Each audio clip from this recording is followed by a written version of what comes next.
मेरे प्रिय, सुबह तुम जैसे ही सोकर उठे मैं तुम्हारे बिस्तर के पास ही खड़ा था। मुझे लगा कि तुम मुझसे कुछ बात करोगे।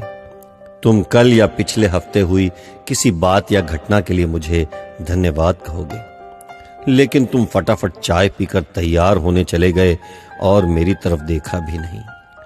फिर मैंने सोचा कि तुम नहा के मुझे याद करोगे, पर तुम इस उधेड़बुन में लग गए कि आज तुम्हें कौन से कपड़े पहनने हैं।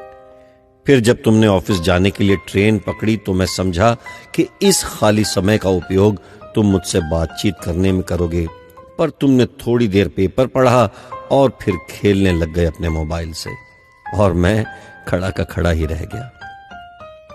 मैं तुम्हें बताना चाहता था कि दिन का कुछ हिस्सा मेरे साथ बिताकर तो देखो, तुम्हारे काम और भी अच्छी तरह से होने लगेंगे, लेकिन तुमने मुझसे बात ही नहीं की। एक मौका ऐसा भी आया कि जब तुम बिल्कुल खाली थे और कुर्सी पर पूरे 15 मिनट यूं ही बैठे रहे, लेकिन तब भी तुम्हें मेरा ख्याल नहीं आया।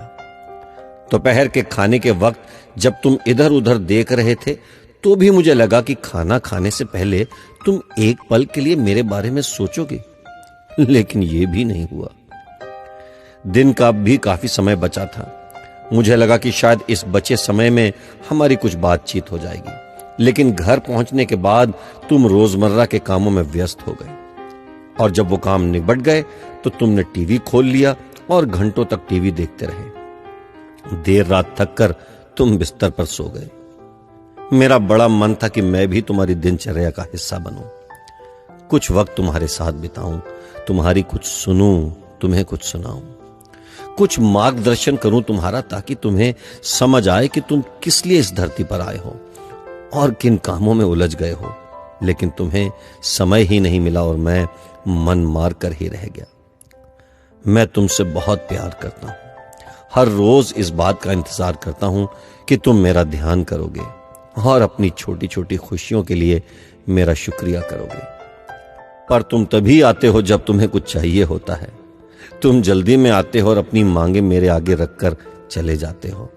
और मजे की बात तो यह है कि इस प्रक्रिया में तुम मेरी तरफ देखते भी नहीं। खैर, कोई बात नहीं, हो सकता है कल तुम्हें मेरी याद आ जाए। ऐसा मुझे विश्वास है और मुझे तुमसे प्यार है। आखिरकार मेरा दूसरा नाम प्यार ही तो है। तुम्हारा यीशु मसीह।